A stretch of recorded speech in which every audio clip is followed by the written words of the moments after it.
On the second one, what is the nature of our relationship with the Congress, the National Conference, and I'm not here addressing a party press conference, therefore that is another issue.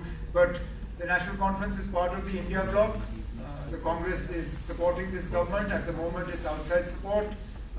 In this very hall, or just outside this hall, after we took oath, a senior Congress leader was asked and had said that they will remain out until statehood is restored. I assume that is the position of the Congress because I haven't heard any change after that. Third question was about GOS. Auction of properties.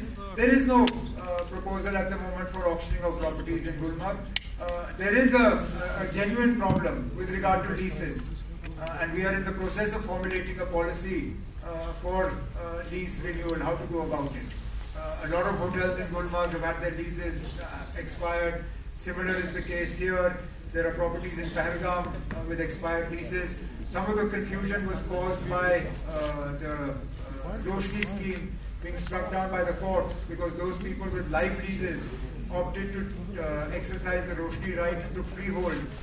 When that was struck down, they now neither have freehold nor leasehold. So this is something that the government is aware of, and we're formulating a policy on this. On the school education, I will defer to the minister, and then I'll ask Director Information to wind up. और मैं उस मौके का जो है पूरी तरह से इस्तेमाल करूँगा, एक मौका भी नहीं गवाऊँगा। और जो उसके बाद लोगों तक है ना, अगर वो मेरे काम को पसंद करेंगे तो ठीक है, नहीं करेंगे तो मुझे दोबारा सबक सीखने का मौका मिलेगा। उमर साहब, मैं समय जास हूँ और मैं आपसे अभी तक बात करने आमतौर पे पब्लिक को एक परसेप्शन चल रहा है कि इस वक्त सरकार सारी पब्लिक को जो सिचुएशन ये सारी सिचुएशन जो इस वक्त कश्मीर में चल रही है, आम लोगों का काम नहीं हो रहा, आम लोगों का सुना नहीं जाता। दिस इज बिकॉज ऑफ कि दिल्ली जो है वो उमर अब्दुल्ला से चाहती है तो उनकी टर्म्स एंड कंडीशंस पे यहाँ पे किया जाए, और वही एक कारण है कि यहाँ पे डुअल टाइप की सरकार चल रही है। सारी टर्म्स एंड कंडीशंस वही सेटल करेगा और उसमें कुछ इश्यूज हैं जैसे स्टेट को वापस नहीं की जा रही, उसका भी काम ये बताया जा रहा है और बहुत से इश्यूज है। और फिर अगर आपके जो मिनिस्टर्स वगैरह हैं वो कहीं पे करते हैं, जैसे सुंदर चौधरी साहब की देवी जरूर के दौरे की मिसाल दी जाती है कि ये गए वहाँ पे कोई था नहीं तो उनके ऑर्डर्स निकाल कर आधे घंटे में ब्यूरोक्रेसी में सारे ऑर्डर्स वापस देंगे। उसके साथ साथ कल ही सकीना जत्तू जी का साउथ कश्मीर में जो कुछ भी आया हुआ उस चीज को लेके कोट किया जाता है, तो आम लोग को परसेंट करें तो बदला पे दिल्ली से सॉरी क्या आया कि वो डीसी वर्सेस बाबूती प्रश्न वो प्रेस लिस्ट में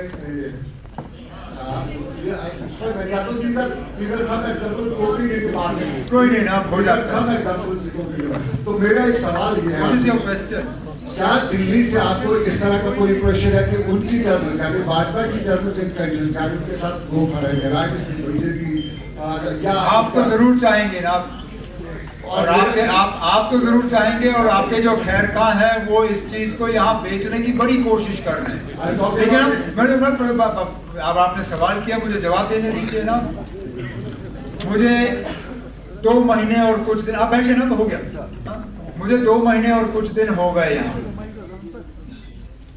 ना हो प्राइम मिनिस्टर की तरफ से, ना होम मिनिस्टर की तरफ से, ना बीजेपी के किसी लीडर की तरफ से, ना राजभवन की तरफ से किसी तरह का भी कोई ऐसा दबाव आया है मेरे ऊपर या मेरे साथियों के ऊपर कि हम अपनी सोच में कोई बदलाव लाएं या हम अपने अल्फाजों को तब्दील करें या हम अपना मौक़िफ़ बदलें।